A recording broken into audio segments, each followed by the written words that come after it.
सबसे पुरानी पर्वतमालाओं में से एक अरावली का आजकल आप देख रहे होंगे कि काफी डिस्कशन चल रहा है। अलग अलग प्लेटफॉर्म पे अलग अलग किस्म की बातचीत हो रही है। अगर तुलना मैं आपको दे देता हूं कि जो रेगिस्तान से आने वाली जो बालू है उसको दिल्ली और आसपास के राज्यों में आने से वो रोक पाती है।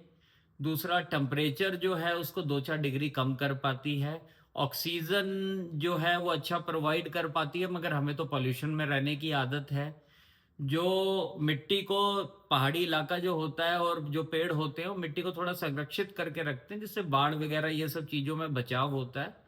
और जानवर और पशु पक्षियों के लिए एक रैन बसेरा। मेनली अभी ये एक मुद्दा अरावली का निकल करके सामने आया, मगर देश भर के पहाड़ी इलाकों में कि जहां पे भी आप अगर इसको नोटिस करोगे तो इस किस्म से रीडेवलपमेंट के नाम पे काफी काटा कटाई हो रही है। पेड़ों को हद से ज्यादा काटा जा रहा है, पहाड़ों को काटा जा रहा है। आप राजस्थान को ही ले लो, राजस्थान के बीच में अगर ये ले रहे, एक तो लकड़ी आपको मिलेगी इससे। दूसरा क्या है कि राजस्थान के जो ये अरावली के पहाड़ हैं, इसमें जो पत्थर पाया जाता है वो सीमेंट के लिए एक सोने के बराबर है। और आजकल वहां पे इतना खनन हो चुका है कि उनके पास पत्थर अवेलेबल ही नहीं है सीमेंट के प्लांट्स के लिए। तो वो आने वाले टाइम के लिए सीमेंट बनाने के लिए, वो इसके खनन के लिए ये सब प्रयास चल रहे। तो सुप्रीम कोर्ट ने पूछा गया कि भाई इसको मतलब अरावली को डिफाइन करके बताओ। तो उन्होंने बोला कि जो 100 मीटर से ऊपर के जो पहाड़ हैं उसको हम अरावली की श्रृंखला में लेते हैं।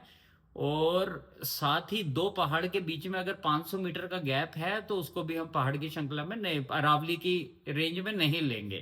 इससे क्या हो गया, तो सुप्रीम कोर्ट ने कहा कि चलो ये क्लैरिटी है, तो उन्होंने उसको रजिस्टर कर दिया। अब ये रजिस्ट्रेशन होने का ये मतलब है कि आने वाले टाइम में अब 100 मीटर से नीचे का कोई भी अगर पहाड़ के उधर कोई काटा कटाई हो रही है तो उसके लिए ऑफिशियली कोई भी कानून नहीं बचा है। उसके ऊपर काटा कटाई बड़े आराम से की जा सकती है। तो ऐसे ही बाकी सब जगहों पे भी आप देख रहे होंगे कि जहां पे भी ये पहाड़ों और पेड़ों की काटा कटाई हो रही होती है तो वहां पे भी ये इसी किस्म माफ फिराफ करके कागजों में, और इस हिसाब से होता है।